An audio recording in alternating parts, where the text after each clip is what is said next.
follow me anyway. Good.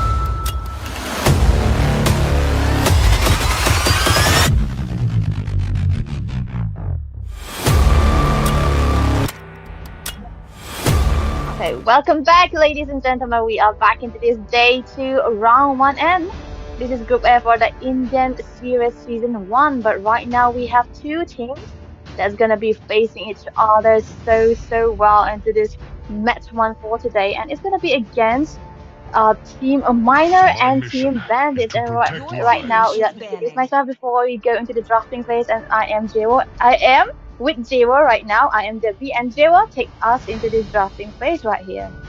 Hello, Debbie. After a long time, we are together, and this is the first match of the day, and it will be quite, it's quite interesting because starting match, it might just be something that we might remember, but again, let us head on to the drafting phase.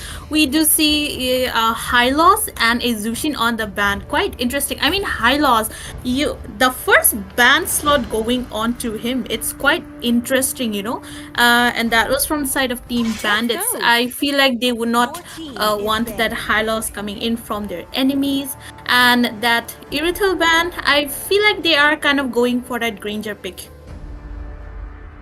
Yeah, this is a kind of a setup, right? Because when you ban out the ESL, there's no other options but you're just got to trying to lock down onto that grandeur, like you mentioned. And it is a rare first ban for the side of for Team Bandits because when you are into the blue side, you just want to keep those meta heroes for yourself or try to counter it a little better.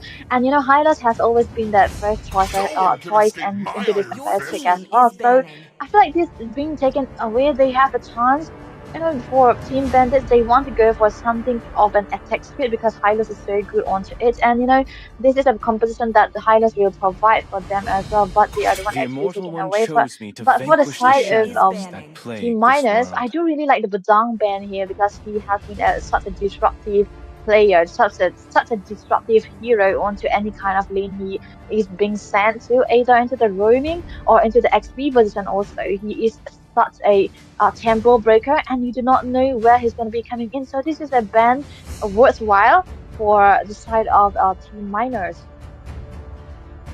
I agree with you on that, Badang, and he sustains a lot of damage as well, and he also deals a lot of damage. I mean, with that Thunder Belt, if you just build Thunder Belt on him, then it will just stack up and he'll get more tanky, and it's kind of annoying. So we get that Badang ban. It's quite justified as well, and a Hayabusa coming in, so. Okay, quite interesting. The Suyu has been banned out as well.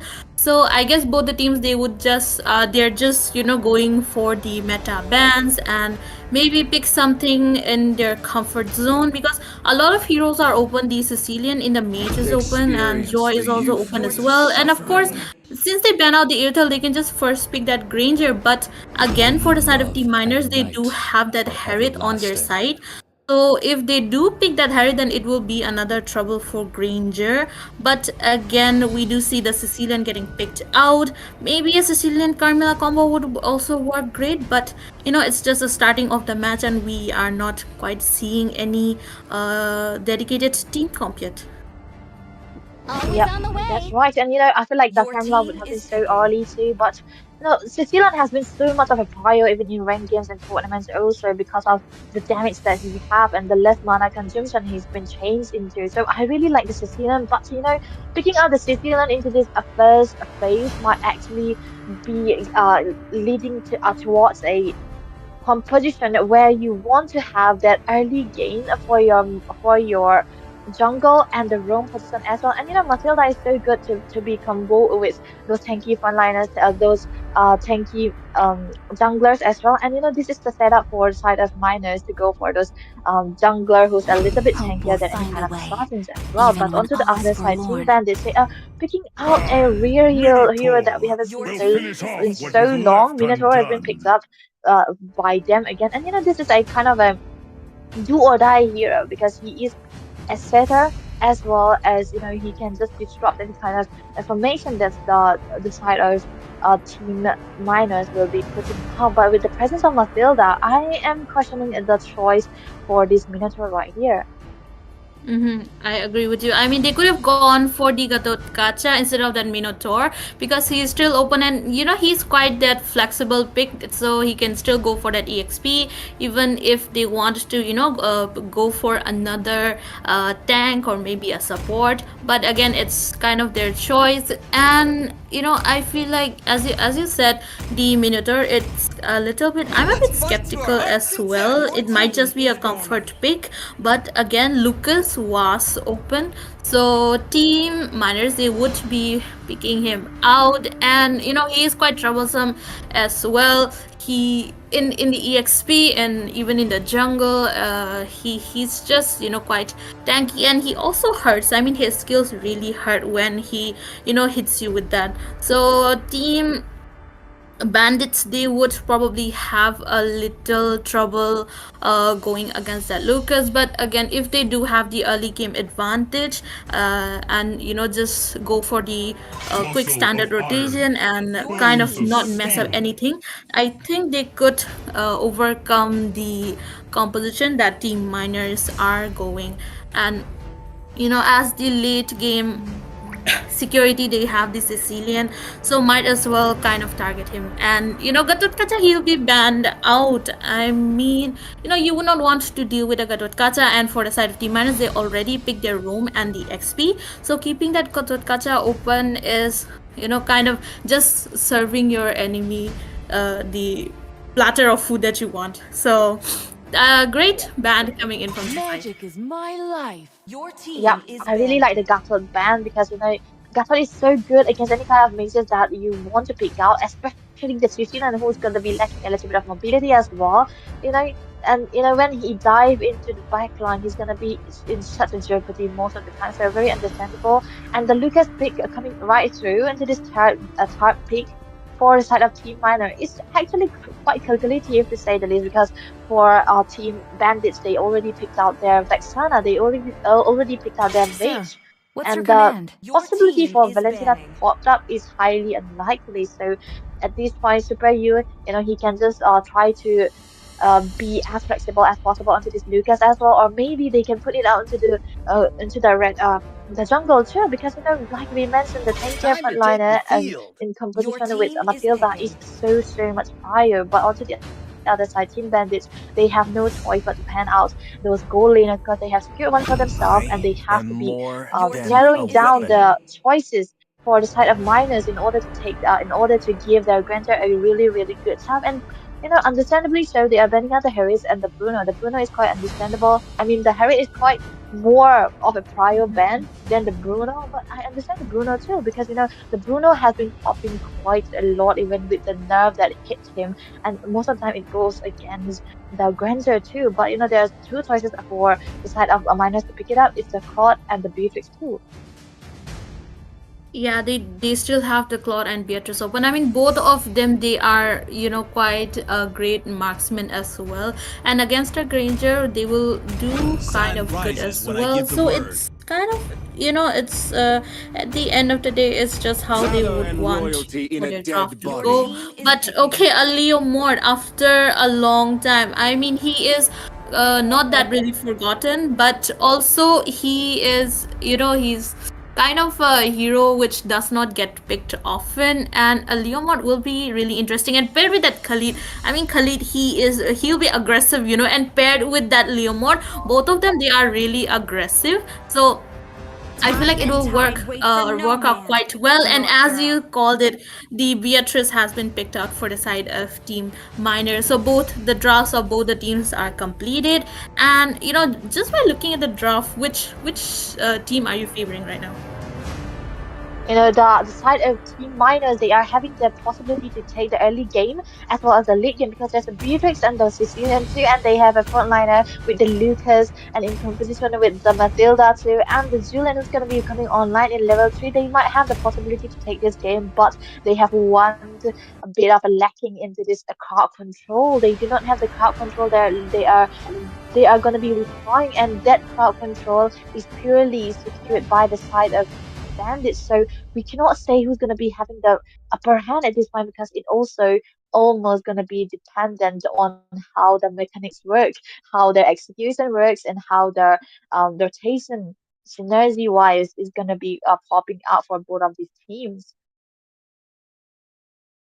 I agree. I mean, at the end of the day, it's just how you synergize well with Welcome your to team and Mobile how you Legends! communicate well. But we will be Attacks moving and on to the embrace land the of dawn, battle. ladies and gentlemen. The Smash first that match of the day that we have in this round one, day two, presenting you Team Bandits versus Team Miners right here. So both the teams, they will be starting in from that XP. And look at that Flap TG, he is already trying to be aggressive. And Matilda, he is, she is there to stop Khalid from being anywhere near that jungle.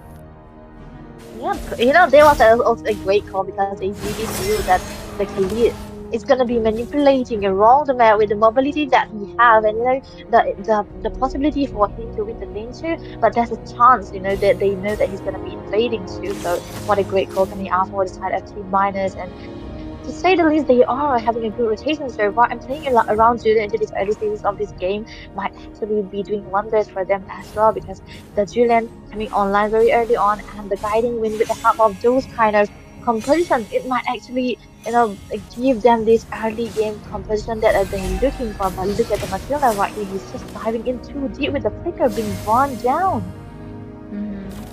And look at the bottom lane though. Khalid, he is quite low against that Lucas and he's not really able to do anything. But again, Leomord, he does look like he is in kind of a pickle, and that's the first bug going onto the side of Team Minus right there. So a great kill coming in from Sicilian, and it just kind of gives them a head start. And taking out that jungle, it will be quite a problem for Team Bandit, because they lost their jungle, so he would be a little bit lower on that farm against their own jungle. But look at that Granger going against it. Yet just three people right there to help him. But it's the early game and they don't have much damage, so Beatrice will be safe. However, Flap TZ, he has to use up his sticker just to get away from that. And overall, I feel like a lot of resources wasted for both the teams. But again, it's just the mind games that we are playing right now. Yeah, and I feel like this is a very, very good start for Yali onto the Julian, but right now onto the top side. Just Kentrine in trouble. He has taken away. That. Okay, that sonata was quite not on point. But again, Turtle will be taking Julian will be taking that turtle, while all of the side for Team Bandits, they are kind of falling down because look at all those HPs, they are quite low. But again, Khalid will be getting away. However, Vixana won't be safe, and that's another kill in the hands of Sicilian. So Team Miners, they are giving that Sicilian their his farm, and definitely if he does not get marked, if the setup is not there, then it's just a game for Sicilian right there. Yeah, this is the dream early game you are looking for under the Sicilian, and as well as the Julian view, right? The Julian into the level 3 is gonna be hurting a lot as well, and we have the ultimate activated in comparison to the Lumor as well, and Lumor falling down too early onto the chances might actually be doing wonders for the side of oh, look at it. Look at that. I mean, they are giving their Sicilian the greatest amount of farm that you can give right now. 3 kills onto him, and he will be, getting menace. But look at that. Julian, oh, look at the damage coming in, and Vixana would be getting taken down. I mean, that was a great camp coming in from the side of Team Miners, and the score is really, not looking good for the side of Team Bandits. But again, they might be able to do something with that Granger on that farm. But look at that, how okay, he does get Catherine out with that. But Matilda, there's a follow up, the Circling Eagle onto him, and he will be getting taken down with Matilda. She does a lot of damage though, and that's the best Bat's Feast and also the Sanguine Claws. But Minotaur, he will be tanky, so that's Yeah. that's quite a safe right there. Yeah, that was actually good for Superwin to secure that kill onto Catherine, onto that Beatrix, but right now his team is actually straight behind and there's no chance for him to go for his noble potential and the killing spree choice coming out from Leomor with that, jungle and the jungle prefab might actually not be worth it, but look at the red buff, it's go in purity again. Oh, look at that. I mean, look. Oh, okay. Flat Easy, he's quite low, and the Sandguard will be protecting him from getting away. But again, double kill in the hands of Sicilian right there, and the Eternal Guard not being able to do much. And look at all of the invade coming in from the side of Team Miners. I mean, they are not, giving Team Bandits the chance. But again, Leo Mord, he did quite the thinking and, went for that orange buff right there instead of going for his own. And look at that Matilda, however, he looks a little bit low because the fight on the top side, it's looking a little bit, one-sided. But again, okay, Leomord gets taken down by Julian right there. That was my bad. I was checking onto that Granger. So far, I feel like both the teams, they are just kind of trying to find a fair trade for them, because like it's more onto the objectives in a tournament rather than going for the kills. But Granger, he will be getting taken down by Matilda right there. Oh, okay, the chase is still there onto Minotaur, and he will be getting taken down as well. There was a lot of skirmishes happening around the map, and there wasn't much for us to look on into because they are looking for trades everywhere, and even the position coming out from the Leomord too might actually be doing wonders. And Helen, oh my goodness, that was a good kill for Julian again onto that Vexana. But this is what it does. Julian gets when he gets a snowball potential, and he gets all the kind of farms that he requires, and if both of the jungles are actually snowball dependent because the Leomord will not be worth it into the late games. He's not going to be hurting as much as he did in the early game. But look at Zenex, he's still diving in.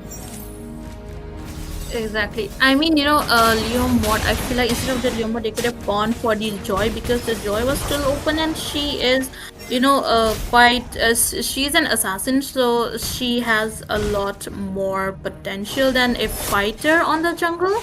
But, it might just be their choice. But again, Team Miners, they are giving that pressure onto the bottom lane this time. And Minotaur going in with his Mino and Fury. But again, look at that, the Phantom Speed was about to be getting blocked out, but team Bandits, they are playing it quite safe so far and just trying to not risk any losing any teammates. But okay, Team Miners, they are quite aggressive and it kind of led to their demise with Lucas falling in the hands of Granger. Okay, Flicker getting used up just to get away from that Julian. Yep, but that was a lot of dive coming out from the Miners as well. But the Bandits, they are actually very disciplined. In wondering how they are losing to the goal, they are actually very disciplined. Just not trying to look for a unnecessary fight, which is gonna make them lose a little bit of their advantage as well, and it's gonna be hard for them to play that, right? Because there's not much chances for them to come back with no late game composition. Meanwhile, the Miners are actually the one who have that late game with the Sicilian as well as the Beatrix. And Granger is also highly dependent on this early game skirmishes, early game snowball. And when he doesn't have the lead, he's not gonna be having the time of his life, and he's not gonna be hurting as much as the Beatrix is supposed to be. But at this point, I do not know what they should do. Maybe just try to do a little bit of housekeeping, just try to keep their minions at bay and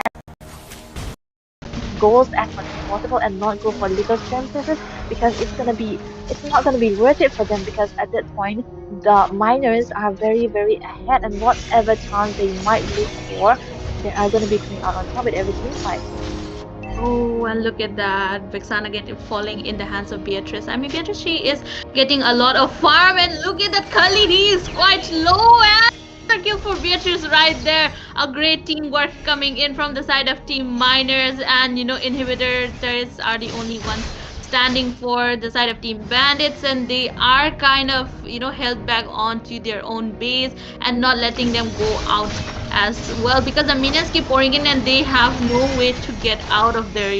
And I feel like Granger, he could do a little bit more better on his positioning and also his skills because he has a lot of potential. Even if he was a little bit choked down in the early, if you do get his core items from mid to late, he would still be able to carry. But I feel like the Granger here, he is not kind of finding his momentum right now because of all of the pressure coming in.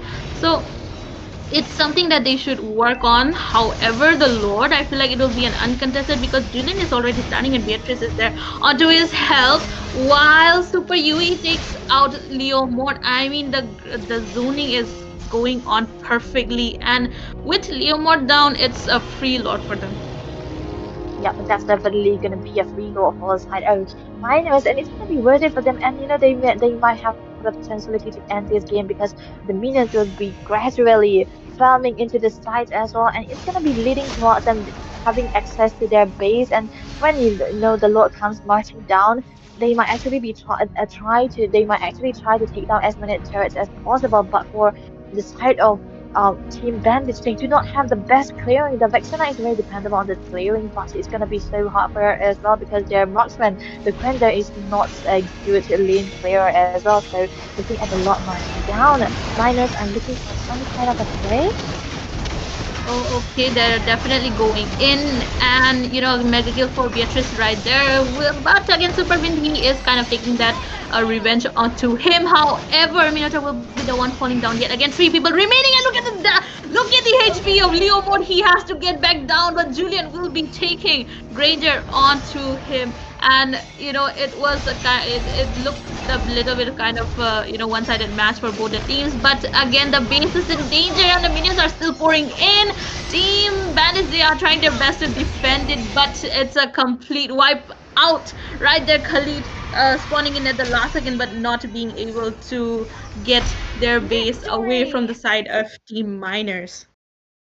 That was a clear domination coming out from miners, and they make their composition work so well that they do not let their jungle or even their mates die even once. And meanwhile, Catherine onto the Beatrix fall twice because of the gang coming out from the Leomord as well as Superwin onto that Grandeur. But it wasn't worth it because all their early game heroes were shoved down. They weren't supplemented enough goals, and they did not have accountability for those kind of team fights. They do not have the chance to go for any kind of uh, team fights as well as a buff steal too, because at that point all the calls, all the shots were done by the side of miners, and they are having their time of their life into the opponent jungle. And like you mentioned, it might actually be dependent on the draft too, because the side of team miners, they have that early game potential, and they did use that to their full advantage. And for uh, bandits, the Leomord pick might actually uh, be the thing that was holding them down.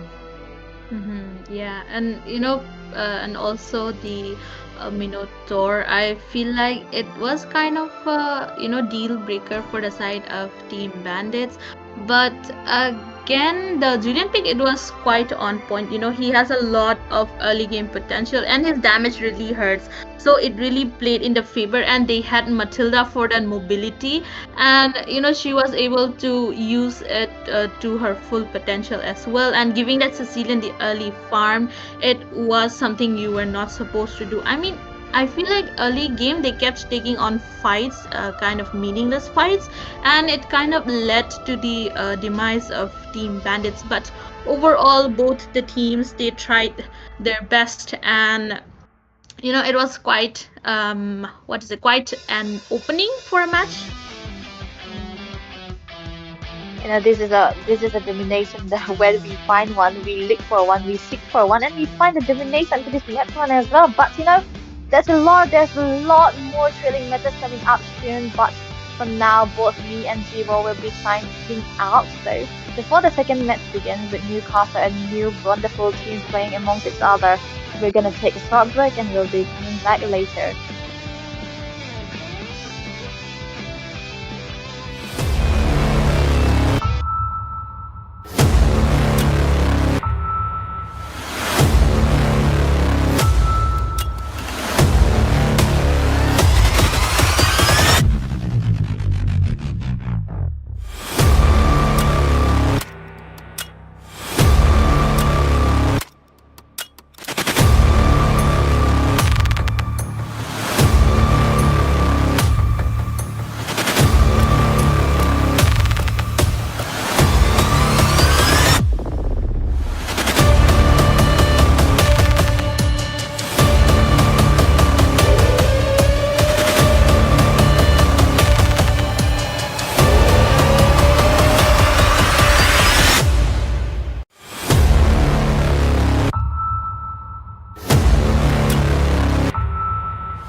second match of the evening, and this is, like the first round in the Indian gaming series. Today is day two, and we have Team Khatarnak Khilari on the blue side and Team Sparta Esports on the red side.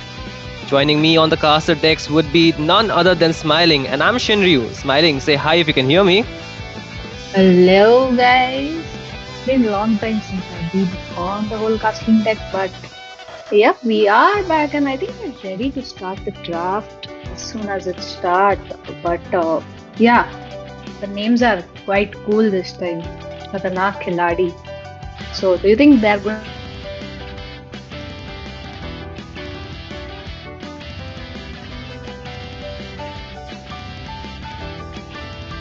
up to the It's the Sparta from the Greek mythology who will be reigning over this match. This will be really interesting to watch. Both the teams are looking set, and we're just gonna wait until the match starts. But yeah, it's gonna be really a heck of a match. This is a best of one series, so both the teams have just one chance to win it, and they've got to put it in all, isn't it, Smiling? Yep, a knockout round is completely meant for that. So, yeah, right now, as we just mentioned, we'll just have to wait for the draft to start, and I'm hoping it's going to start quick because I'm pretty much excited for this game because it's my first game of this tournament as well as you, if I'm not wrong. Yep, definitely. And it's really great to be casting alongside you. This is our first experience, so let's have fun in this game. And I hope the viewers can have fun as well. Looking forward to this game. We might see some really meta picks coming through, the Grandeur, the Harriet. So many good heroes are up for the take. As you can see, the draft is already rolling here. And the first three bans from the side of Team Khatarnak Khilari has been there. The Zushin, the Sun, the Phoveus being banned. And talk about the bans from Team Sparta here, Smiling. Yep, I'm going to call them S343 because that sounds quite cool. So, yeah, they already have their bands up. Sicilian, completely agreeable, and Granger, as you mentioned, as plus as Suyo. That completely leaves Lucas open. There is Badang as well, lately Badang in that roam position. He is such a perfect pick, but again, it's open. They can go for the pick, or they can just leave it open. Definitely. A lot of heroes are up for the take. You get the blue side, you get to pick one good heroes, but you have to trade up for the red side with two good heroes. Once again, there's the Harriet, there's the Hylos. Like you mentioned, the Badang for the side of team S43. I mean, S343. I'm sorry. I'll just make the correction. But yeah, the side, they have a lot of opportunities. If they want, they can also pick up a good jungler. The Alpha, the Fanny is also open, and so is the Joy. So a lot of strong picks still up for the take. The clock is running down, and there comes the Harriet from the side of Team S43 to top it up. They have a good Kacha. I mean, those are very, very strong picks coming in. Gatot Kacha in the EXP, Harith in the gold. That's what it's looking so far to me. But again, they can switch it up if needed. Lunox, although I think is a smart mid laner pick, although I don't think they'll be shifting her to the gold lane because being a mage player, I feel like Lunox works pretty good in the mid lane rather than the gold lane. But yep, there comes the Minsitar. Although my question to you, Shin, is do you think Lucas is more active in the EXP or in the jungle lane? I would say with the sustain build that he can provide, I think he's more active on the EXP rather than the jungle. In the jungle he's good, but the jungle clear is not as fast as some of the meta picks like the Hayabusa. It's more about getting the backline. In the current meta is the front to back composition. So both, most teams would like to go for that, artillery type of hero, for the marksman, for the mage role. So, I think they need something which can actually dive the backline. Unlike the Lucas, who is more up for the frontline battle, he wants to sustain those damage, he wants to soak all that damage for himself. So I think there's a lot of flexibility with the hero, although it might be more shining in the experience so far. Yep, completely agreeable. And there goes the high loss pick for S343. I mean, look at the tanginess they have already come up with. So it might be high loss in the EXP or Gatot Kacha, or they might shift anyone in the roam position based on, how they want to execute their team fights, how they want to take this game further. Meanwhile, there is Hayabusa being banned out. Yep, both the team yet have to pick junglers. So if they're going to, limit the jungle pool for each other, it's going to be quite a tough game. Although I'm still wondering, since Haya was open, none of them actually went for it because he still has that, meta version where he deals the damage. He's there perfectly to, go for one-on-one situation, and once he's farmed, he can just snowball the whole game. But yep, as I mentioned, Alucard is going to be banned out as a jungle.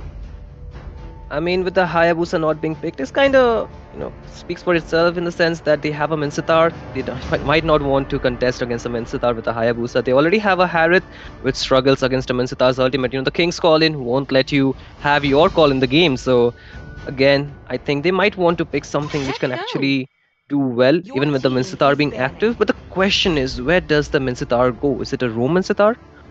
Or is it a EXP lane? I mean, gold lane Mincetar? Because they already have a Lucas, which might be in the EXP, which is a big question. The drafts are looking really, I mean, really flexible from both the side, but the question still remains where which hero would go. But so far, you can see the marksman being banned from both the side, the Erythril as well as the Layla. A lot of range, a lot of poke potential from both the heroes being banned away. I think this does open up a few heroes, and the mage pick will come through from the side of Team S43. Yep, I mean Vexana is a very good mage, a perfect mid laner. I feel like Irithel is okay, agreeable ban because she right now has a lot of potential mobility to move forward, deal damage, and back off from the team fight. But Layla again, she has the damage, but I think mostly in tournaments, Layla is not supposed to be picked. I mean, she can be picked, but people usually don't prefer to pick her up. But yep, we need someone to meld all those tanky heroes. Apart from Lunox, we are definitely going to see carry in this gold lane against Harrod, so they better watch out for each other at this moment, is what I mentioned.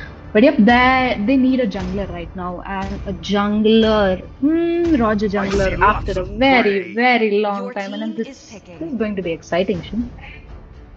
Oh, I'm surprised to see a Roger in this meta, but yes, it does work well against those tanky heroes. He does have a lot of, I would say, a lot of flexibility when you want to go for the team fight. You can go and engage onto the healers whenever you want, or even on the tanky members when they are low on HP. You can just go with the like and pounce and just get those kills for yourself. So I would say that's a really steady pick they have. But again, I'm really liking the carry in this draft. They have two tanky heroes from the side of team S343, like the Sparta Esports. They want to go sustain. And to round off their draft, they have a jungler, Popol and Koopa. What's your thought about those? I mean, that pick. To be honest, both the junglers are quite surprising, although we have not seen Popul and Koopa jungle in a lot of tournaments. But he kind of deal a lot of damage. But again, it's based on how his team is, initiating, and if he's getting the farm, if he's able to make those quick rotations, which is highly needed. But again, the fact that both the teams have managed the draft so beautifully and so perfectly in this, it's because you know there are a lot of tanky heroes. You have two perfectly good mid laner and gold laner who can melt them off quite easily. There are vengeance on vengeance, and Lunox, just to be in the safer side, is not going to go with a flicker but purify. Purify for whom? Okay, there are a lot of stunts. I'm sorry. But yep, this is the draft for this game. I mean, better safe than sorry, Smiling. So he is going just for the safe route. Even though she has the brilliance, I think the Purify will just top it up. It's a more sustained, but to all our viewers, welcome to the second round. I mean, the second match of the day. In the first round, of course, of day 2. This is the Khatarnak Khilari on the blue side and team Sparta Esports on the red side. So if you have not subscribed, like the stream, do it right now. It's your chance. But I'm your caster Shin Ryu, and joining me for this game would be none other than the one and only Smiling. Take it away. Yep, and as we can see that the game has already begun, and in the mid lane, quite a poking happening, but for the gold lane, all I'm going to say is they're just going to farm. They need the farm, although we can see that, I think according to me, Roger and Koopa takes the same amount of time, although Lunox is very low. It will be easy to heal, but quite in trouble. Hylos will be forced to retreat because backup here was on time. The rotation coming in from carry. Basically, she's clearing out the minions so quick that she's able to make those quick rotations. She's getting the double lane to farm up much quicker than the Harith, but again, you can see the rotation coming in. The Hylos trying to go for the stun, and there's a lot of damage being placed onto carry, and she will be forced to flicker out, but Hylos, chunk too low, will be taken down, and the poke is still there, and another flicker being baited out, and the second kill will be going, but Roger wants to go in for a second kill. As you can see, he will secure that onto that Vexana, and there goes a fiery start from the side of Team Khatarnak Khiladi, already onto a good early game. Yep, that was a beautiful early game. 1-for-3 trade. I mean, the turtle is not even up yet, and that's a huge farm for Roger. And looks like Harith might be in trouble, and Roger will be going for it. There goes the killing spree for Roger. I mean, they better watch out for him now. He's on 3 kills at this point. But yep, the first turtle is going to be up. Oh, look at that poke coming in onto Roger, and he might be punished, and Popul and Koopa will be able to secure that kill, and that's a shutdown goal going in the hands of the opponent jungler, something you don't want to give away in the early game. But again, like you mentioned, the first neutral objective is already up. As you can see, both the sides are trying to gain their vision out there. They want to go for the river control, and they spotted the mage out there, and they needs to be careful. I'm sorry, that's a carry, right? Yep, Carry has made the rotation, and look at the way she's draining out, and Roger will perfectly manage to secure the turtle, although quite low. Hylos will be taken down by Minstar, and the jungler goes down with that. Lucas will be going down, as well as Sitar double kill coming in for Lunox. And I don't think this is the end. Roger is going for more at this point. It's just Roger versus Harith. I mean, these both dealt so much damage just first turtle, and look at the amount of fights which have occurred. You're definitely right, but I'm just surprised, the Harith was not able to secure a single kill onto his name despite dealing so much damage. I think she still needs, he still needs the item power spike, to be more viable in this team fight. But right now, again, the goal lane, this will be the point of contest for both these teams. They want to gain the control out there, but again, with just 3 minutes in, the goal lead is slowly shifting to the side of Team Khatarnak Khiladi.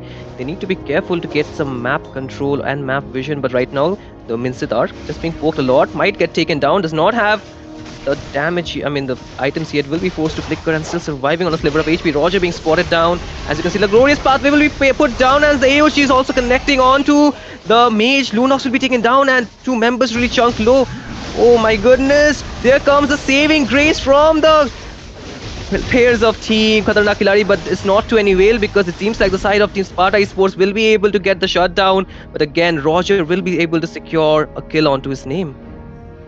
Yep, I mean, they did a lot here. They tried to make up the goal, but again, I think Khatarnak Khiladi have the goal lead. They have the advantage, and that Carry mentions Carry is at this point just farming freely, making sure she has all the itemization which is required for the late game, and she's just going to snowball the whole game. Look at her chunking out all the gold, and the second turtle is going to be up, and this time I'm hoping Roger don't overextend, although there is Minsidat to provide vision for their teammate, but the stun coming from Hylos is quite annoying, and they will have to retreat at this point. But Roger is just gonna farm a little bit longer. But again, on the middle, and you can see the Lunox will be forced to use that brilliance to survive. But again, a lot of folk. Hylos is still low, should be careful. Again, the Roger won't, go in yet. He's waiting for the perfect opportunity. The turtle is still up for the take, but both the sides are just being cautious before they go for all in. They are waiting for their ultimates to be up. As you can see, the Eternal Knight will be used as the Roger will be able to secure the turtle, as the Minsitar will be traded down for that kill. But again, the Glorious Pathway will be slowing the members down. As you can see, the Lucas trying his best, but just gets 1 kill, but also gets taken down. But the member is totally isolated. The Gatot Kacha won't be able to survive. The Lunox just using the brilliance to survive. But again, the Roger is still there to shut down the members. And double kill will be secured by the carry. And with that, a complete team wipeout in just 5 minutes into the game. I mean, that wipeout was something so crazy. Come on, it's just 5 minutes. You just gave out a wipeout, and I think that I don't have to think. It is seen that Khatarnak Khiladi have the map under control, going in for the push. Mid-tier taken down, and in the bot carry have almost taken down, I think. But yeah, the fact that both the teams are there on the turtle. It's not like the EXP is in the EXP or the gold is in the gold. They are there as a 5 member and they're contesting. That's like the power spike they have. They are trying, but again, Khatarnak Khiladi are highly dominating. I mean, the goal difference is just increasing at this point.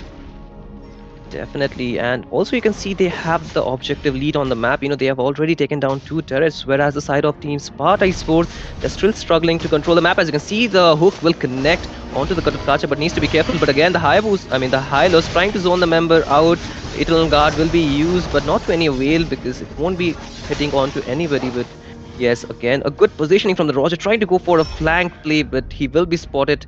As you can see, the conceal is being used as the Minsitar is trying to find a member, a target, but there is nobody he wants to go on to. But oh, wait, he got the hook, but the flicker will be saving the Vexana from the damage. As you can see, the Hylos is just caught in the King's Calling, will be chunked with low, but again surviving onto the back line. The Roger is going in, knowing the fact that he does not have the flicker. Will he get the shutdown onto Vexana? But again on the back line, as you can see, the Harith will be bursted down by the damage of Team Khatarnak Khilari, and they will be able to invade the blue buff onto their name, but so much pressure. The last neutral objective is up.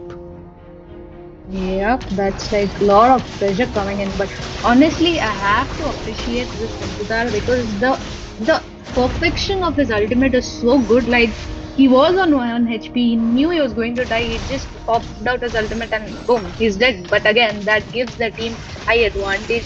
And Roger melting down that Gatot Kacha and this level of point is something we don't usually get to see. But yep, Lucas in the top trying to go in for the push. But there is going to be a lane swap, and yet Team Khatarnak Khiladi is going to get the bottom lane, and it's just going to be the main inhibitor remaining from the bot. Meanwhile, on the top, Lunox and Luke is trying to poke in that Harith as well as Popul and Kopa will have to retreat at this point. They have the map control, they have everything. All they need is the first Lord, and if they are able to hold this game, just make sure not giving away by taking some unusual steps, I think they're going in for the win. Yes, like you mentioned, the perfect execution can really help them survive a bit longer. They just need to wait it out, bait the team for their skills, and they can go in again. You can see the Eternal Guard will be used, and Minsitar will be punished. As you can see, the AOC will connect onto 2 members, and the Hylos will be traded down, and so will be the Harith. 2 kills going in the side of Team Khatarnak Khilari, but again, Luke is caught in the midst of it all, too low, getting a lot of damage, and will be taken down by the Popul and Koopa. But he needs to be careful. The Roger is going in and will shut down Popul and Koopa, and is not stopping anytime soon. As you can see, he's just trying to dive onto the Garud Kacha, chunk too low, and will be securing a double kill. But again, should not be too greedy because he does not have any members supporting him. And with that, I think the side of Team Khatarnak Khilari are slowly neutralizing the map to their side. Man, someone have to stop that Roger because I know you have damage, bro, but you have to take a step back because they are playing very aggressively. Although the tower is at 1 HP, they will have to retreat because Roger is quite low and will be taking the farm just to get the healing position. And right now, yes, the first Lord is going to be up. Although it's not an enhanced Lord, I think they can go in for it because they have taken most of the inhibitors, and with this Lord they can try to end or go for push. Now all that depends is how the red side actually manages to defend. Will they be able to defend or not? I mean, if they are going to be too far from the towers, they are just going to throw the game because Roger has a lot of damage. He just need to go in the beast form and boom, it's done. So they better watch out for Roger. Yes, definitely. With the goal lead the side of Team Khatarnak Khilari have, they can really look for the end in just about 11 minutes of the game. As you can see, the Lord is marching down the bot lane. But again, they need to cover up their grounds. They need to defend their turrets, inhibitors again onto the mid lane. The Eternal Guard will be used, but look at the ultimate by the Minsitar. He'll be getting through to 3 members, but the Glorious Pathway will be saving them down, and no casualty so far. The members are chunked low, but the Lord is still there. They might look for an inhibitor at this point. The bot lane is being pressured by the side of Team Khatarnak Khilari, but a lot of poke. The AOG will be used, and nobody still getting damage yet. But again, oh my goodness, the burst damage coming in from the side of Team Sparta, chunking the members too low, and again the Lunox will just survive in the blink of HP, and they will be forced to retreat with their HP chunked down so low. Exactly. This is the defense I was talking about. Basically, if they are able to defend, they actually manage to defend, clearing out the mid minions and then going towards the Lord, making sure that they have taken the Lord very quite highly, although I think even they can go for the defense, but Lucas is quite low and will be taken down. A good trade coming in. It was not a trade, but yeah, a good kill coming in for Team Red at this point. I mean, there is chance of comeback, but again, it depends on how they manage to come back. Although if they make a severe mistake, it's Oh, gone. And Lunox going in for that Moba. That was actually really sad to watch, but okay. yes, definitely a bit too overextended, I would say, but also a good punish coming in for that, Lucas skill. But this just put more pressure to the side of Team Sparta. They are on the red side and they need to be careful. They are on the trading side. They don't have the goal lead yet. They are trying to slowly recover the goal they have lost. But time is something that is really important to them. If they just give away the kills, getting shut down, and to those, unfavored team fight, they might just not be able to defend the game any longer because the turret's HP are too low, and with just few push, few hits, it might be just taken down and their base will be wide open. Exactly, and it's 12 minutes up, and the next slot, which is it's going to be the enhanced slot, and it might be hard to, just defend because there is Harriet to deal damage, there is Vexana, but again, the laners, the tanky front laners are being melted off by that Lunox carry as well as Roger at this point. So yeah, they better watch out for that and that Minsitar man. I mean, the ultimates he just drop is so beautiful and perfect. Trying to get a little bit buff, little bit here and there, but yep. The fact that Gadotkacha has positioned himself so well, trying to steal the turtle, but too late because the Lord was melted down within seconds. Was the Lord even there? I did not even see it going from 100 to 0, man. That's so much damage coming in already. I wonder if the side of team, Sparta Esports can sustain that damage. It seems like the side of team Khatarnak Khilari are just showing that how Khatarnak they are in this game, and it seems they have mostly completed their core items, and with just a proper engage by the Minsitar, by the Lucas, they can look for the end. The Roger is really doing well as a finisher, already having 9 kills onto his name, and it's just how the skills are placed. They have the sustain on the front line, but will it be really enough to stop the side of team Khatarnak Khilari? Is the question here, Smiling. I mean, it's very hard at this point because the Lord is still marching from the bot, although the mid minions will be cleared off. Lucas is supposed to join the team fight if they are looking for the end. I think it's going to be not too hard to defend, but again, too hard based on the positioning. They have all their ultimates present. They are trying to go in for the split push here. Very low, Lunox will be forced to use light form just to retreat, but oh, whoa, whoa, whoa. Okay, there Oh, goes. look at that. The game is going to be end. As you can see, the side of team Khatarnak Khiladi are just forcing the base and another member falling, but does it really matter because base crystal is just wide open and will be taken down. And Victory! I won't say that was an easy game, but that was a well fought game coming in from the side of team Khatarnak Khiladi, isn't it? Ivy, that was complete domination, I would say. Well fought, yep. Domination. The main thing was, the execution, the positioning, which highly mattered. They did take tank heroes, but again, the damage, the early game kills for Roger, the damage from Lunox as well as Carry just went on perfectly, and they kept winning, and this was a 14 minutes game going in for Khatarnak Khiladi. I keep telling Khatroge Khiladi for some reason, and that's so stupid.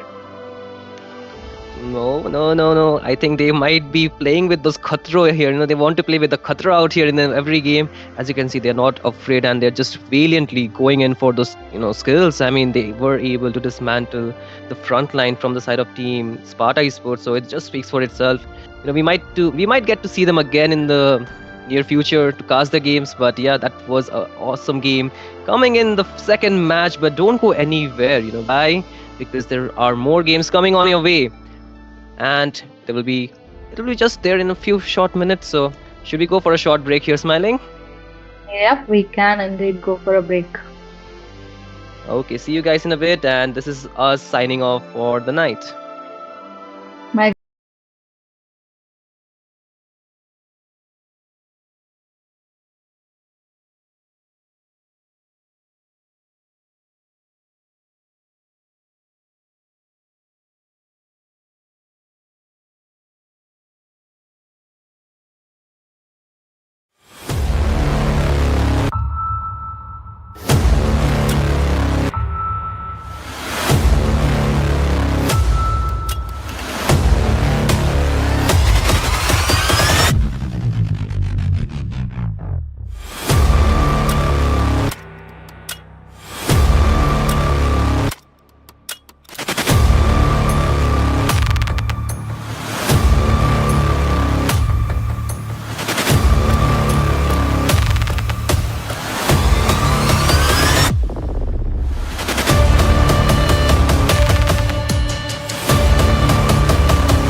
it, I guess.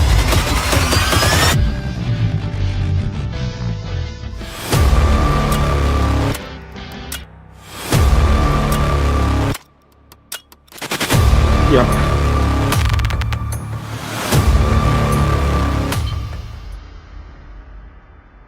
So, hello, ladies and gentlemen. Here we jump into another interesting match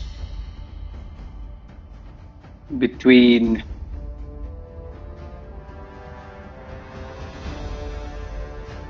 Okay, ladies and gentlemen, welcome back to the stream of the Indian series, and we are here on to the fourth match of tonight. And here is the team all up on to the blue side, and the team blacklisted on to the red side. And guys, on to caster stakes, I'm your caster Yuna. Your Along team with is me, I have a banning. fellow caster Zambi. So Zambi, welcome to the stream and welcome to the match. Yup, thank you for inviting me. But here we can see from the side of the oil up, they decided to ban up the Lucas. So, what do you think about the ban, the Lucas ban? What do you think about that? I mean, like into the first banning phase, the Lucas getting banned out so early. I mean, this hero is really great into this meta, into this season, having a lot of sustain onto the late game as well, providing a lot of damage, and he can go, onto the team fights and zoning them out with the base form. But still, there were a lot of meta hero options, so I guess the team Olaf doesn't want to face off onto the Lucas, and here we can see a beautiful lady with the lantern, a very expected ban coming in because she has the VIP seat onto the banning panel always. And this lady gonna, literally annoy them a lot, especially the frontliners onto the, team fights with the Lantern of Flare, not letting them to initiate those fights. So it's better to ban out this hero if you want a smooth, like a butter team fight. And, let's see which hero they will be banning out. So Zambi, what are your predictions? Which hero will be getting banned out? Maybe the Suyu. Okay, here comes the Choi, another standard bat coming out from the side of the oil up. So, yeah, I think they banned out the early game monsters because they know the spike of Lucas and the Joy, they it can cause end the game. So yeah, banning out the metas would be a good decision for them. And yeah, from the blacklisted side, they decided to ban up as Yuna. You have already mentioned that they banned out the Zushin. So what do you think? What will they ban right now? I mean, there are a lot of meta hero options still open. There is a Granger, Sir, there is a what's your Irito, command? there is Your a team Harriet. is Okay, banning. okay, and we can see the team blacklisted banning out the Fanny, this hero, this jungler with the mobility advantage onto her, with the cables going onto the backliners, with the cutthroat will be directly targeting onto the gold laner or to the mid laner onto those fights, and she can easily go in and come out if she doesn't have a good, counter onto your opponent team.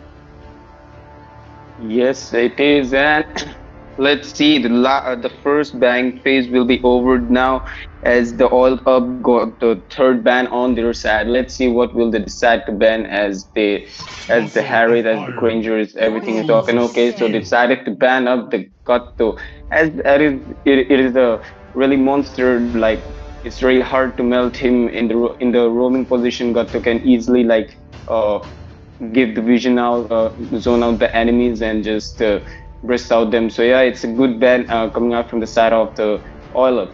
So Yuna, what do you think about the Gatut Kasha being banned?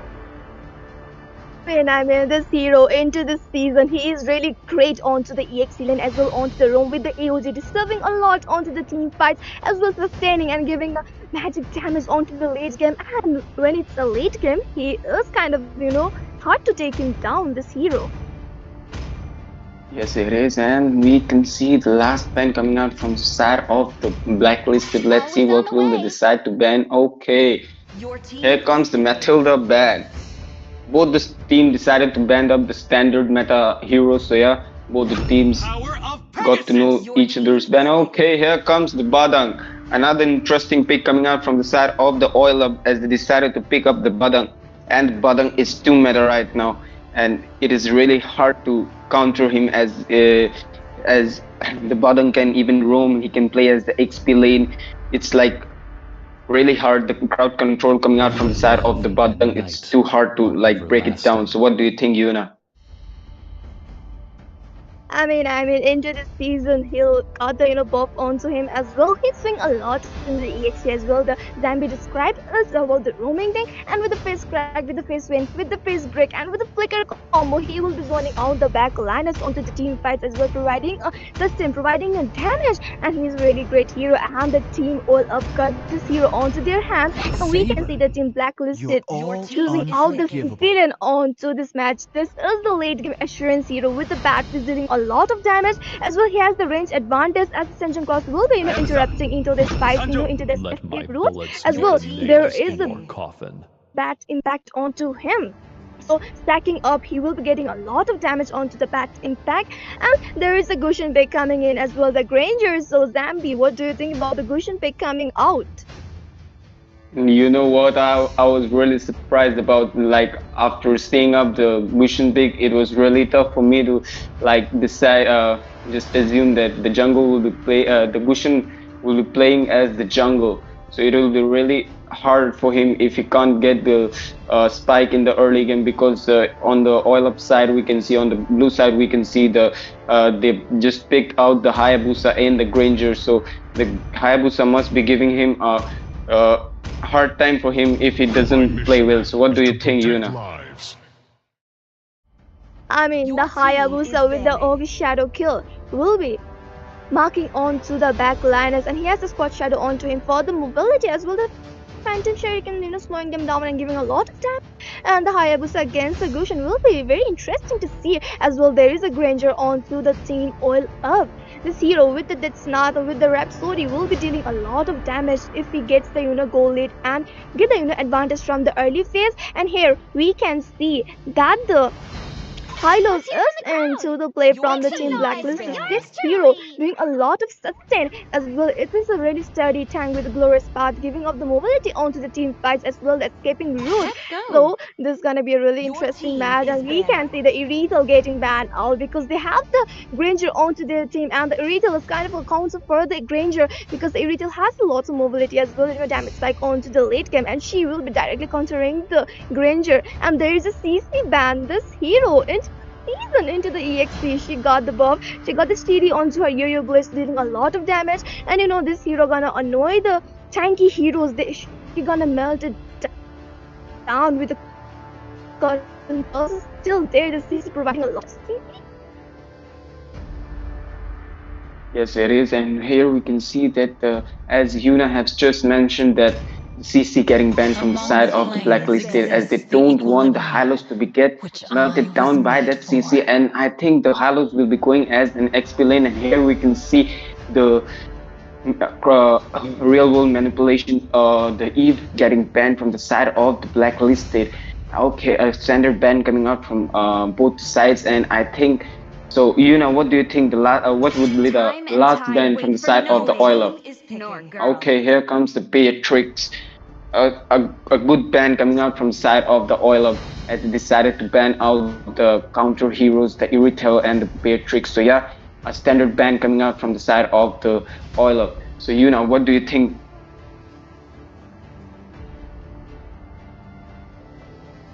In the Beatrix is type of a goal laner. It is a lane winning goal laner. She has a lot of play style onto her to play with, and she has also a lot of damage, and it's really great just coming in. And there we can see that the Prometheus one. Okay, let's see which goal laner he's gonna pick. The Harith is a really great choice. He's onto the meta as well. He has the mobility with the Chrono Dash as well as Zaman first, but no, he is going with the Bruno pick against the Grangers. Really interesting to see these heroes onto the goal lane. And here we can see from the team all up picking out the Kufra and the Xavier. The Xavier is a type of mage, having a range advantage as well, compared like same to the Sicilian. He has the Dawning Light onto him, and onto the late game he will be dealing a lot of damage, providing a lot of visions, and also with the Enchanted Talisman getting a lot of CD onto his skills. And there is a Kufra, going with the jump and providing a lot of good sets for the team. Let's see what will be the last hero pick coming in from the team blacklisted. Yeah, let's see. I think they will be just going out with the Carmela, maybe the Tigreal, or maybe some tanky types hero, maybe the Chip. Yeah. So what do you think? What will they decide to ban, as they got the last ban on last pick onto their side of the blacklisted? I mean, there are a lot of options for them. They can go with the cheap, they can go with the Tigrel, they can go Who with the said there are no Carmilla. So let's see shortcuts in which life? hero. I Okay, literally okay. invented On to one. this match, the cheap gonna be on to the play with a lot of diversion, with a lot of portals, and just surprising a lot of team fights. And we are here. So drafting has already done. Both of the team are really looking strong, onto their picks. So Zambi, I want to ask you a question. Which side of team you prefer the drafting, the lineup? Which team do you think gonna win this match? Which team have the better lineup? What do you think? What are your opinions onto this?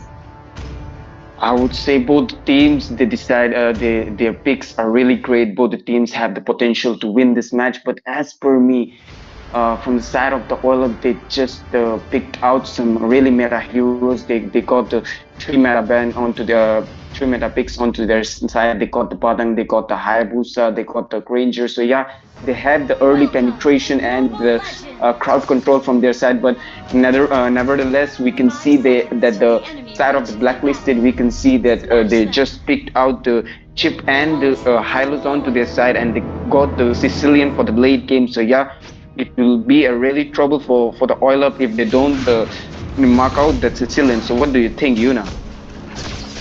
I mean, that's true. That's true. The Sicilian is a late game assurance, But still, here we go, guys. The ladies and gentlemen, we are into the land of done again, and it's the fourth match between the team all up onto the blue side and the team blacklisted onto the red side. Both of the team giving out the standard rotation, standing for the jungle trip as well. The goal laners are already onto their lane as well. The Kufra helping out the Granger to farm up fast, and we can see a little bit of clashes on to the mid lane. This is the early phase, so we won't be having a lot of team fights because both of the team will be focusing on to the farming, and we can see that the Lusty giving a lot of damage from his Rhapsody on to the Bruno. Yes, it is, and here we can see that some sort of spike going on to the riverside, but no, they decided to go back at the right time, and here we can see onto the mid lane that Xavier is having a hard time to clear up his lanes, and here we can see the Hayabusa going for the kill. Okay, they got the first blood. Lusty got the first blood onto their side. The Granger and the Hayabusa combo really worked hard, and they got the first blood onto their side. And Gushin will be losing his life in return, and Turtle will be spawning in 20 seconds. So, Yuna, what That do you was think about that first blood? and getting a first blood is really good, and taking down the front line, that is. I mean, the damage dealer is a really great thing. The Hayabusa giving the shadow kill as well, giving the kill on to their goal laner because the goal laner need to get fed up, and fading up team will be a really good thing for their team on to the late game and having some advantage.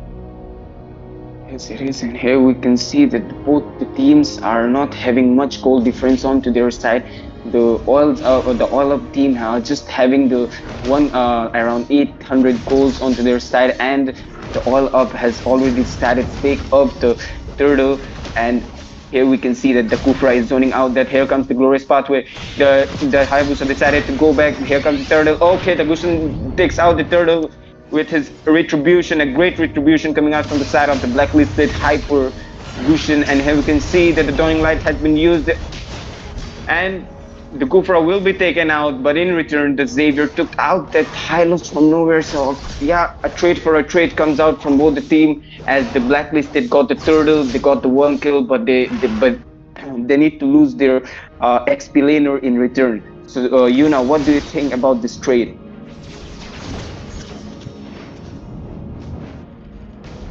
I mean, they got the turtle onto their hands, the team blacklisted, they got the trade onto the as well the Highland zoning on with the glorious path, disturbing all the whole position of the team oil up and going in, sustaining a lot of damage as well, getting the kills. This hero is a type of hero who's gonna sustain, who's gonna give the damage. So we can see the trade coming in good for both of the teams. Yes, and here we can see that the Kufra is making a jump. No, he decided to wait for some seconds. They want their team to be ready up for this fight in the goal lane, and the Granger is just poking up with with his Death Sonata, trying to get some damage to their goal laner Bruno.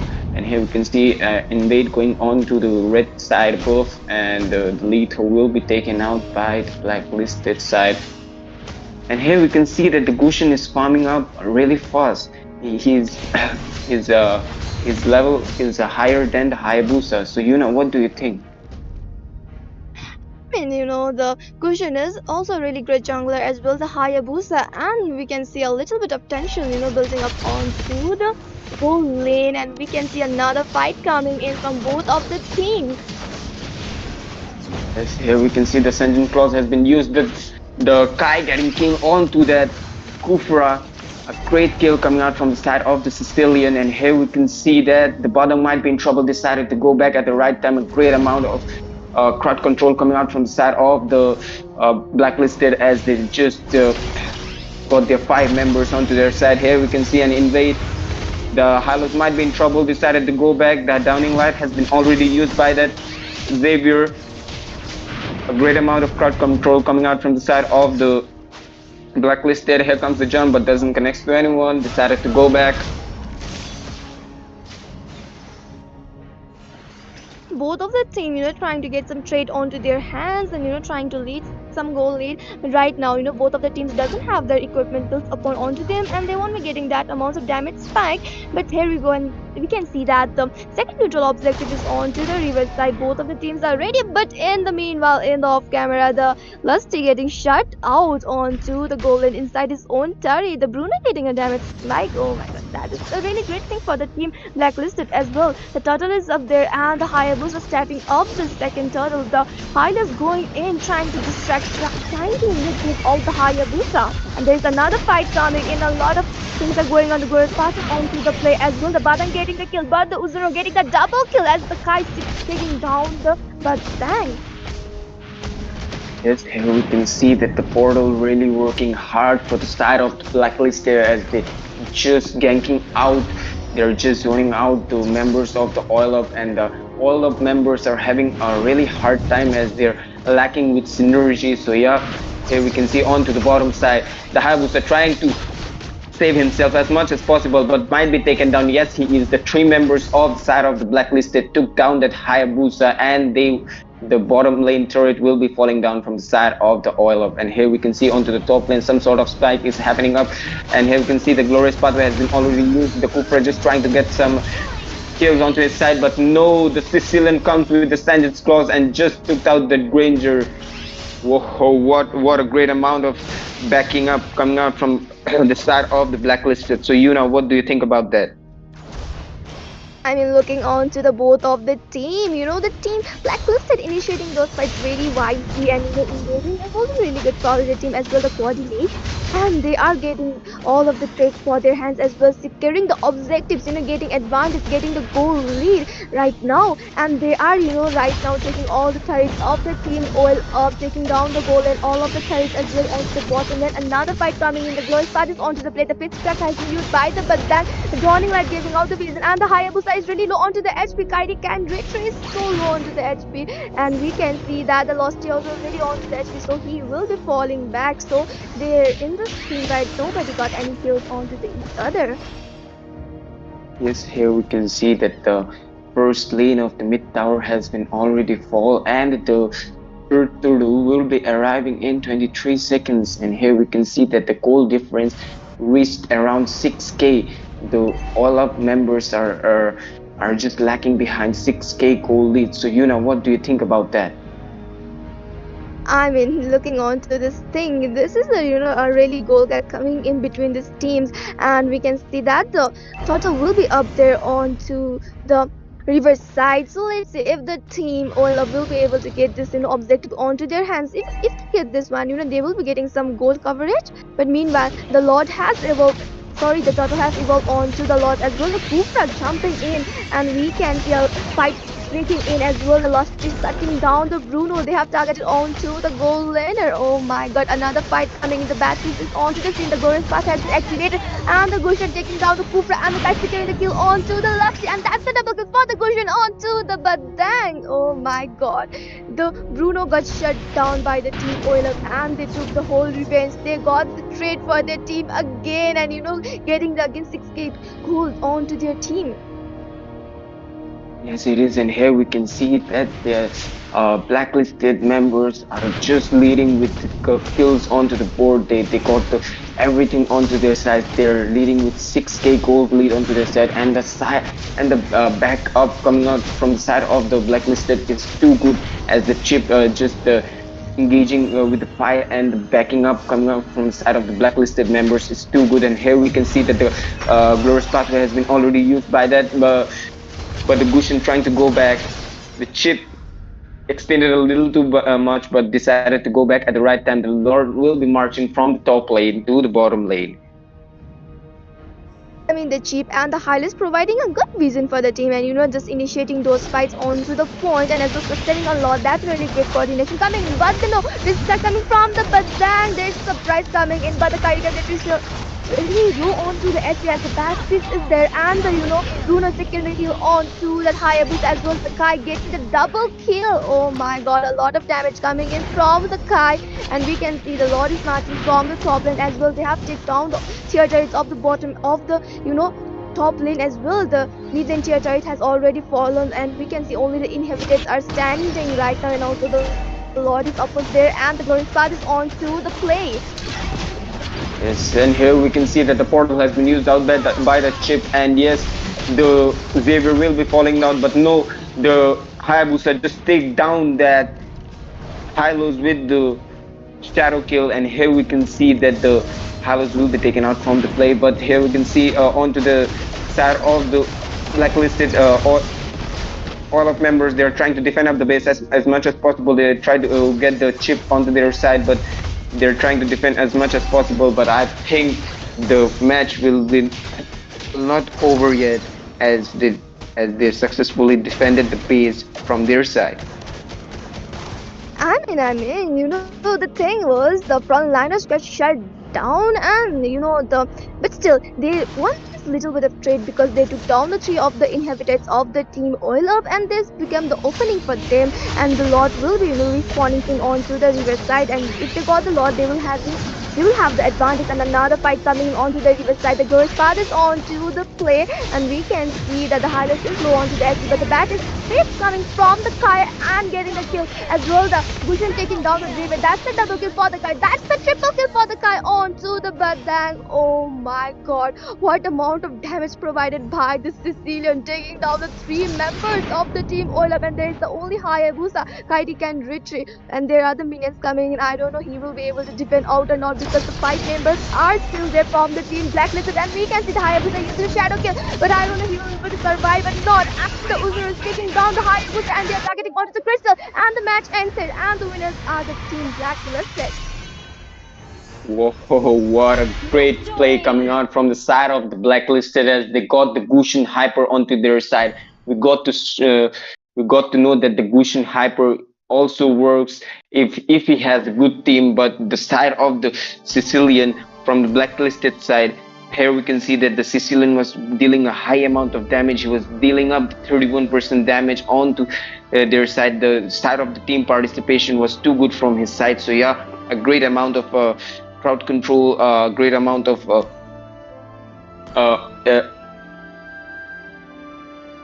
matching up going on to both sides. But no, I would say both the teams really played well, but we can only have one member. So yeah, one winner. So the winner will be the blacklisted. So we'll be back after a short break with another interesting match. Till then, stay tuned, subscribe, like, subscribe, and comment down which team you guys were supporting. Thank you.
evening, ladies and gentlemen, and welcome back. Here we are after getting the teams ready. The last match of the day, Team Agin versus Team G. Now, I am your caster Peachy, and I will be joined by Silver this time. Hello, Silver. How are you today? Oh, that was a good introduction by you, Peachy. And as they save the best for last. Again, I'm going to repeat the team names. It's going to be the team Agin taking on the team GB. So right now, Peachy, which team do you support?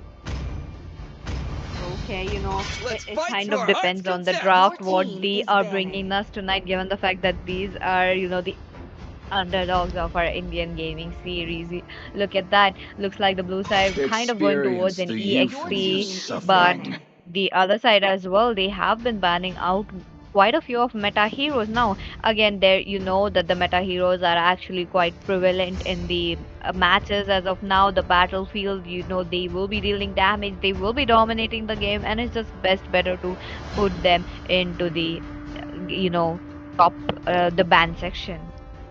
That is true. But again, I see some missing person over to the red side, the team GB right now. I can see one person is missing from them. But yep, we will be working on that one. And talking about the draft, yep, it's going to be the same as Lucas. Kind of like they ban out the Lucas because on the Vengeance on EXP, it's pretty broken right now. Then when he unleashes the Beast, then again, with the Flash Step and the whole combo, he could take out and just dish out a lot of damage with the Shockwave Blast as well. So, yep, they will be definitely taking that out. And again, talking No about the one's red gonna side, save my it's going to be a princess. Granger ban. Kind of like a good ban because they have a second pick, so they don't want to give that Granger into the hands of blue team. Agreed.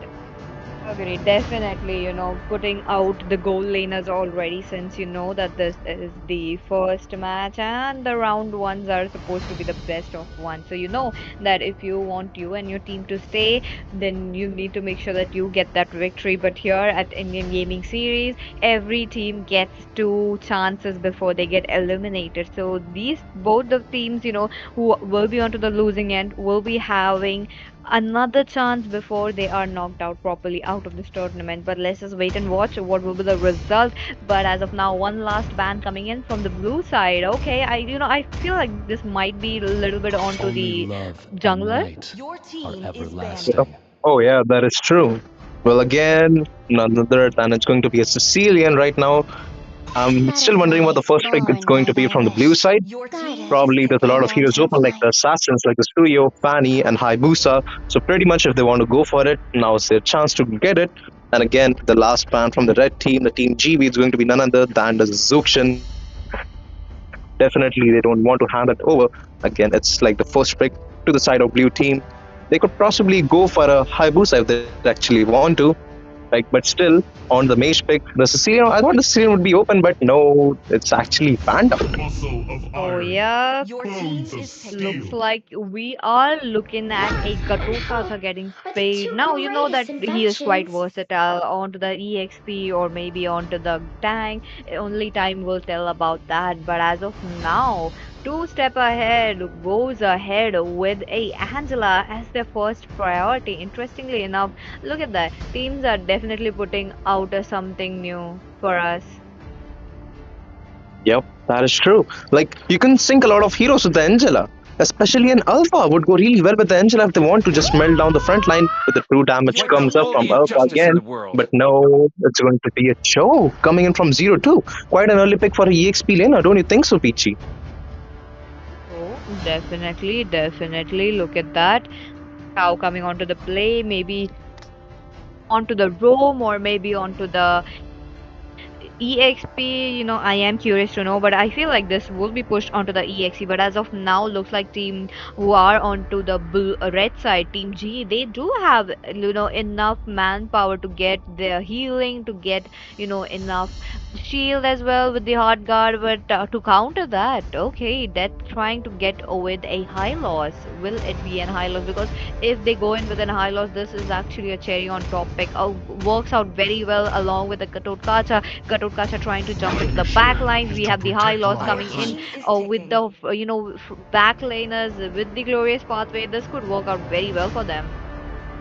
The Glorious Pathway, you can see there's Valentina picked as well from Yakuzi. So she could probably just steal out the Way of the Dragon or maybe the Hard Guard from that Angela. they could add up like one more CC to their entire lineup. Again, you could add up the AUG, then again with the slow effect from that glorious pathway. Again, that Yaku's just popping, like stealing one or two ults from the enemies. That would work really well. And right now, to melt those frontliners, I think so. The red team has decided to pick onto that carry. And the funny thing is, that guy actually has no IGN. I might be missing out that it was going to be 4v5, but actually it is not.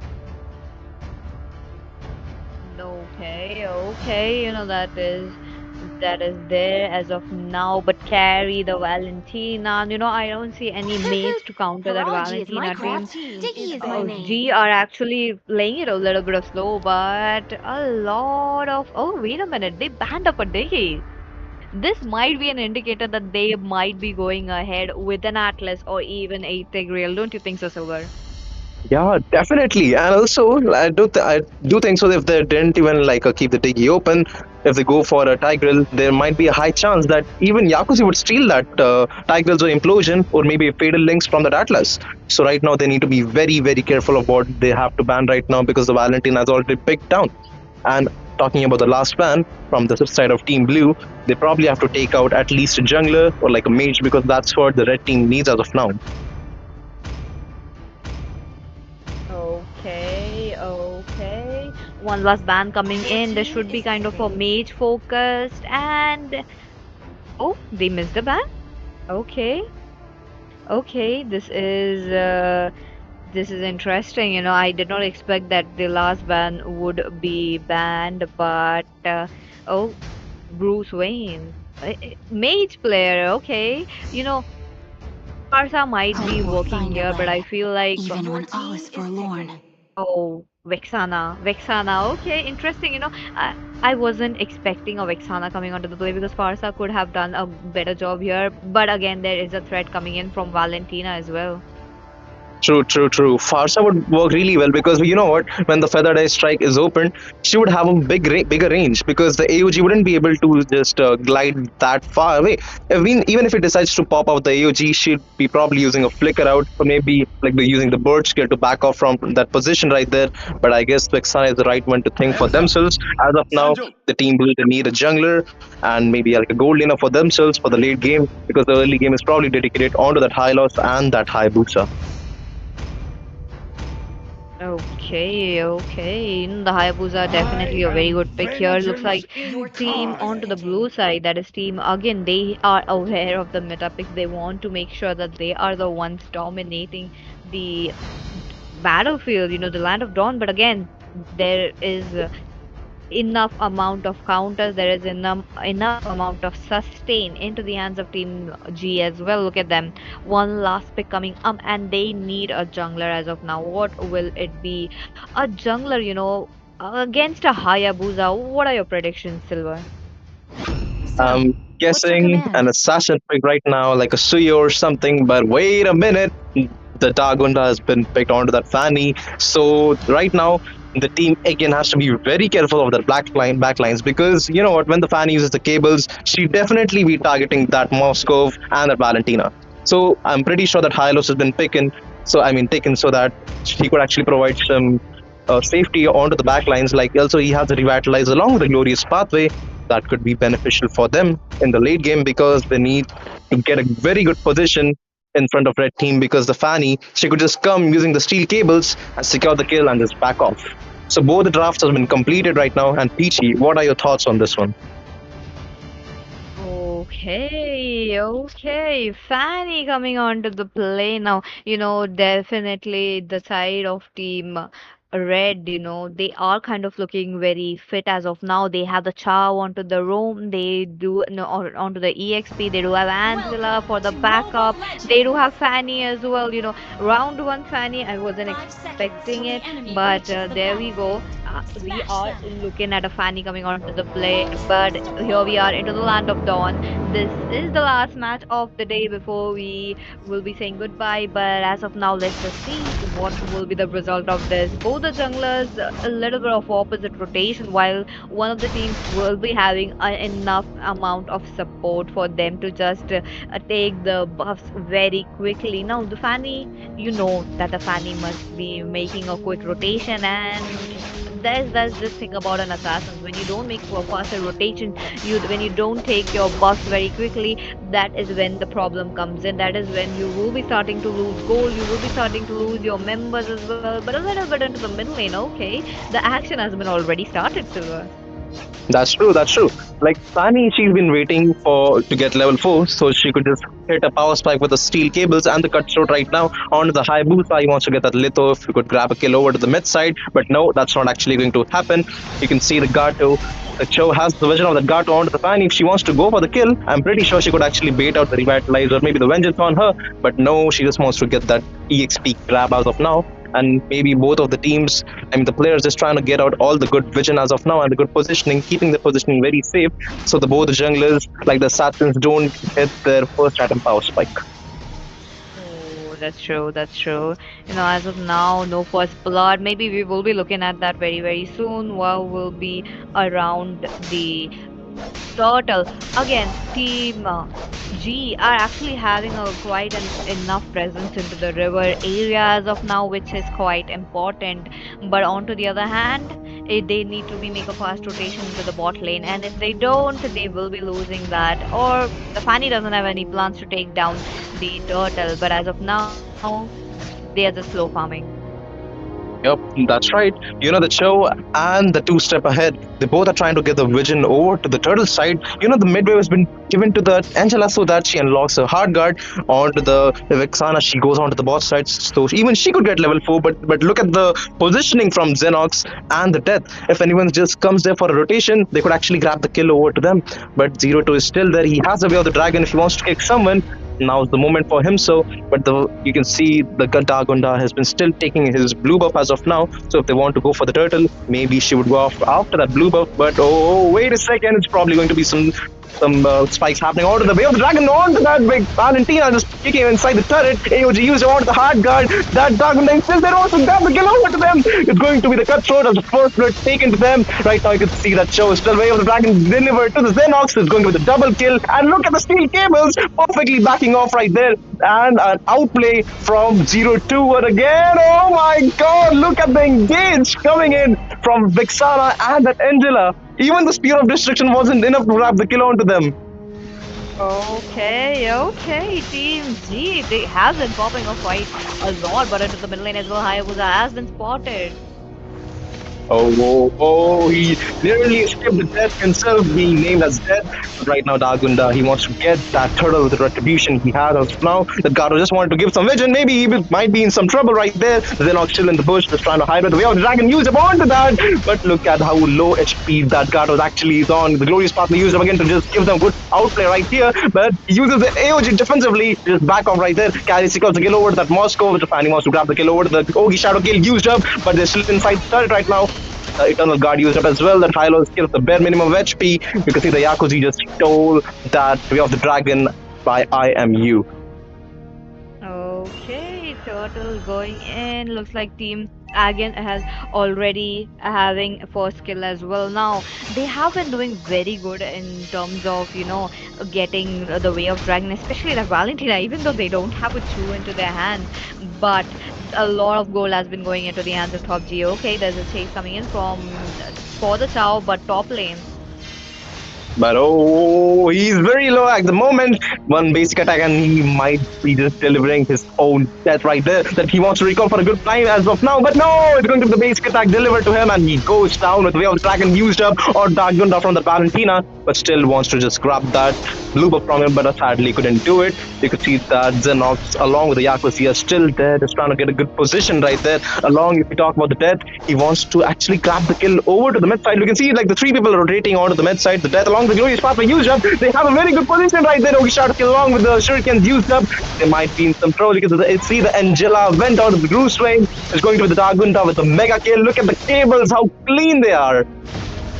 Oh, definitely. This this Fanny is getting all those kills now.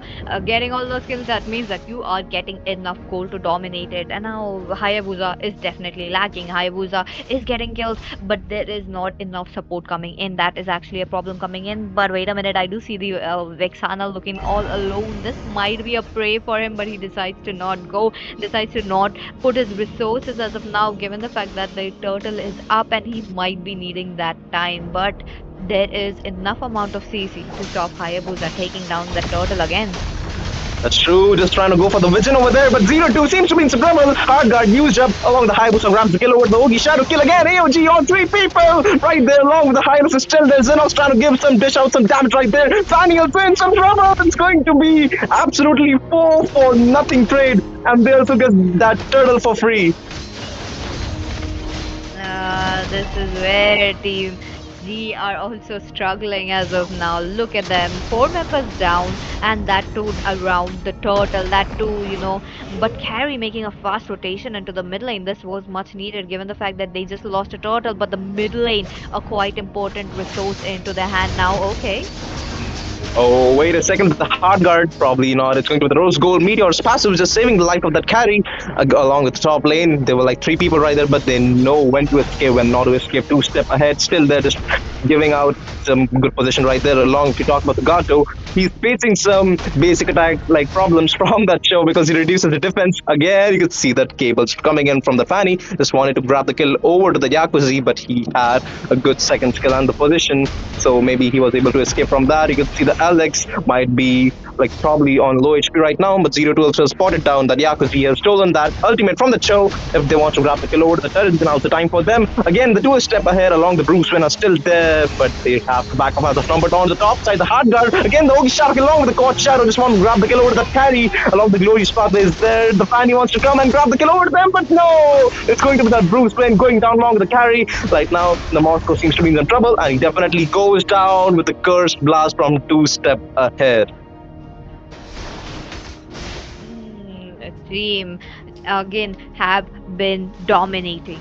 They managed to make sure to get enough resources, to get enough kills as well. Look at the goal difference already. That is equaling out very quickly given the fact that they are the ones winning the team fight. And it is quite important when you want to win this match. Quite a few of turrets are already down, but that's no problem if they just make equal rotation. But there has been a lot of moments where this team could actually go in, but they are refusing. As of now, looks like these 6 teams are actually following the strategy of taking Rome around that 8th minute.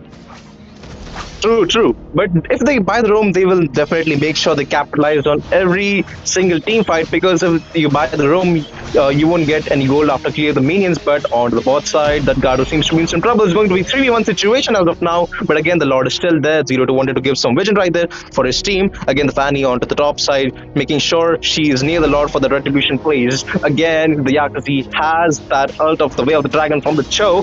There are like 3 people onto the mid side. Again, the Way of the Spear of Destruction used onto the bot side, but still not able to just dish out some damage right there. That Fanny wants to grab the kill over to the bed, but again, the Ogi Shadow kill coming in handy for them to escape.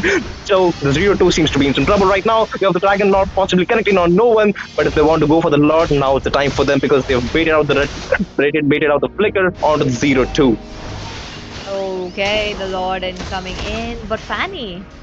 Oh, low in energy though. I don't feel like she will be making that move as of now, given the fact that if she loses her HP here, this will be an easy Lord for the side of Team again. But as of now, they have been just roaming around. Both the teams almost equal outing the score, the gold. Okay.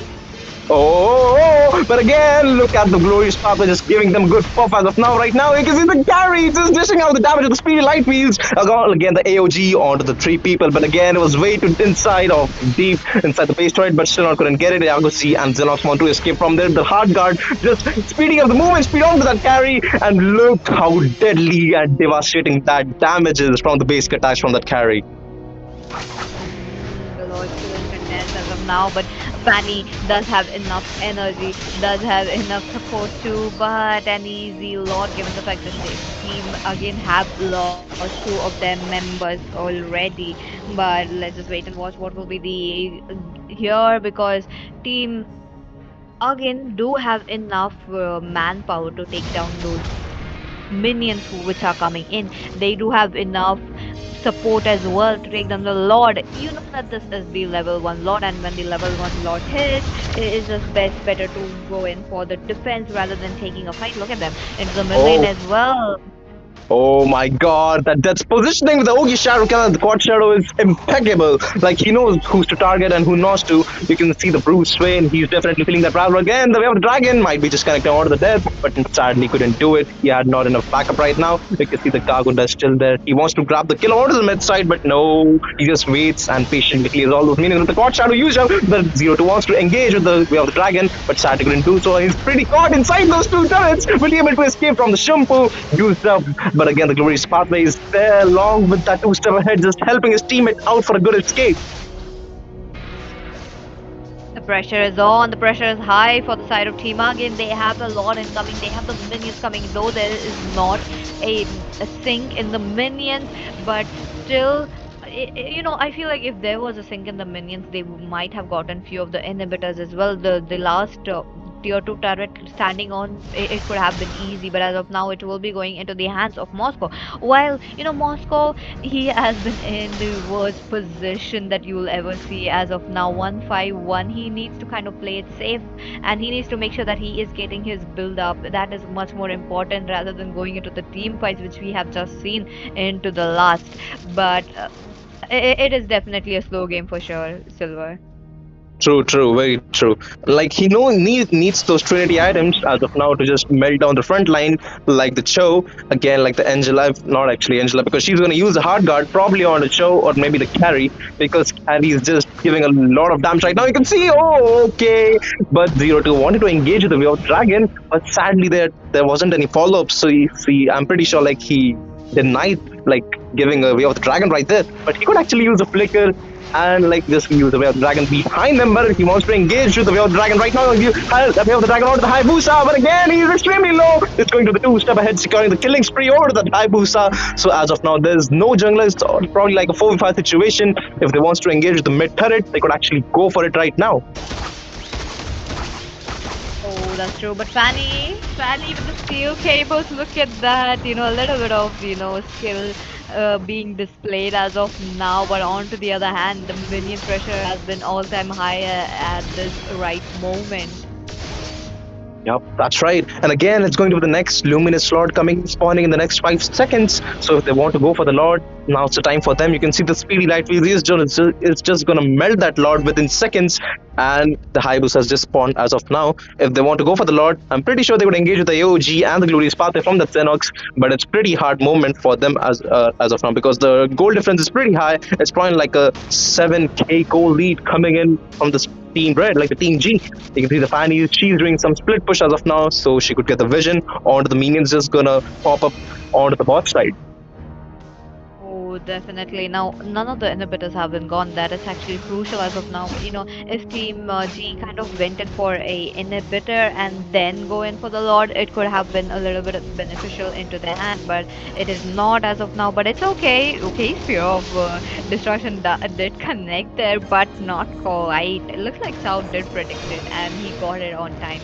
But onto the other hand, a lot of resources already down. So Team G, they have a chance. They do have a chance to end the base, get the crystal into their hands with this right Lord. But that is when they get minion pressure high with the minions getting synced. But let's just wait and watch, because I feel like Turkacha, he's cooking up something. Yeah, that's right. You can see that show with the 0-2. He wanted to engage, but I guess so that Alex was just trying to bait out his abilities as of now. Again, the panic is another retribution. I don't think that she's gonna need that. But again, that Alex is making sure he takes all the front line. Oh my god, look at the engage coming in from the Rexana. But again, the dead just secures the kill over to her. But she has to escape with the Way of the Dragon, connected on to the dead. But he makes sure he escapes the God Shadow right now. That Fanny wants to engage with the again. You can see the Ogi Shadow kill used up from the good engage as of now. That Fanny wants to grab the kill over to them, but there's no power from their team because Vexana is dead. Again, the Lord, they'll make sure they clear this Lord and they will not even let it tackle, I think so. And that carry, she was too good at just making those split pushes as of now, but she couldn't get that turret. But maybe again, the Cho wants to engage with the 0-2. He has his, but wait a second, he doesn't have the flicker. Along, he neither has his, no, the dragon, but again, the AOG, along with the fear of destruction used up on the 0-2, but they don't have enough damage. But again, look at that hard guard onto that carry. They'll make sure they want to just melt down the front liners, but they couldn't actually do so. Well, they'll make sure they destroy the turret in the next minion wave. Okay, okay. The inhibitors are not down, but they are looking quite low. This is actually a problem, but Oh my god, that Ogi Shadow kill definitely delivered way too perfectly over the Bruce Wayne. Again, the two step ahead does allow the flicker. So if they want to engage with the Fanny, has a blue buff. If she wants to go over the payback right now, she could deliver it, but the 0-2 along with that, Alex seems to be in some trouble, but so it should be perfect as of now with the revitalizer still there on them.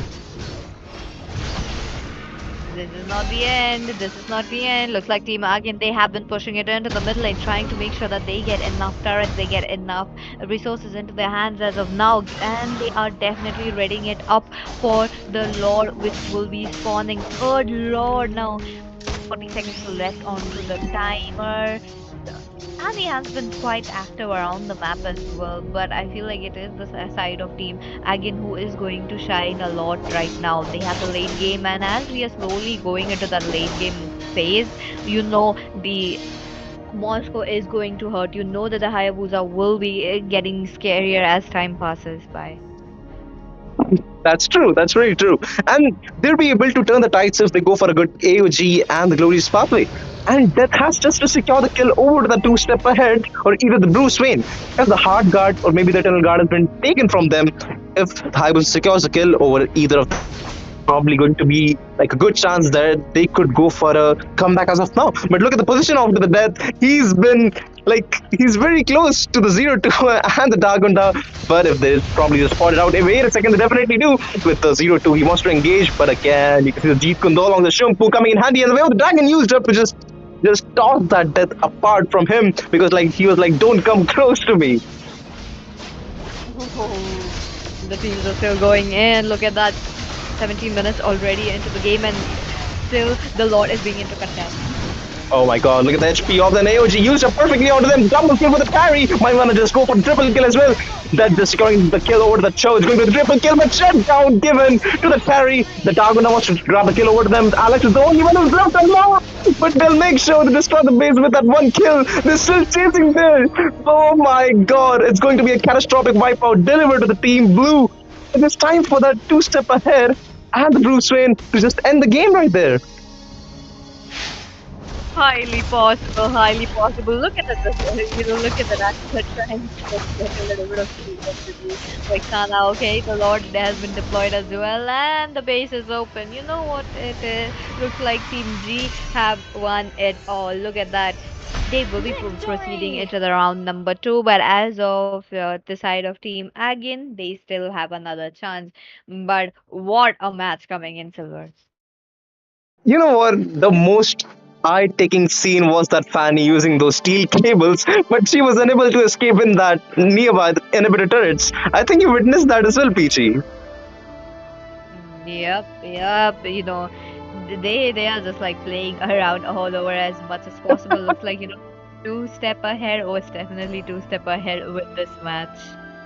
That is true. And talking about the itemizations of both of these teams, you can see that Carrie, she doesn't even want to show the items that she have bought so far, but you can see it's going to be the 32% hero damage coming in from the carry, and again a lot of push, like a 62% push and 63% teamfight participation. That speaks why her farm was so up. And again, talking about the Moscow, I'm pretty sure he was focused way too much onto the turrets, and pretty sure that he missed out all the teamfight participations pretty well. Like, only the teamfight he did was the Spear of Destruction, but sadly he got himself killed because there were like 2 to 3 people just there, just trying to grab his ass and just want to kill him.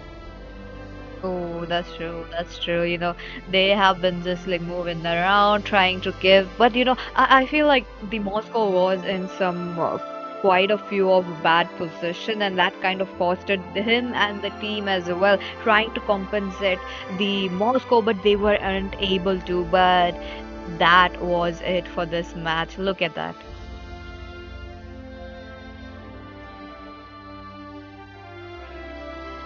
And with that, this was the last match of the day. We will be taking a goodbye as of now, and we'll be back tomorrow with the matches. So if you and your team are all ready, come up and show us your strength right here. This is Indian Gaming Series, and we'll be back tomorrow.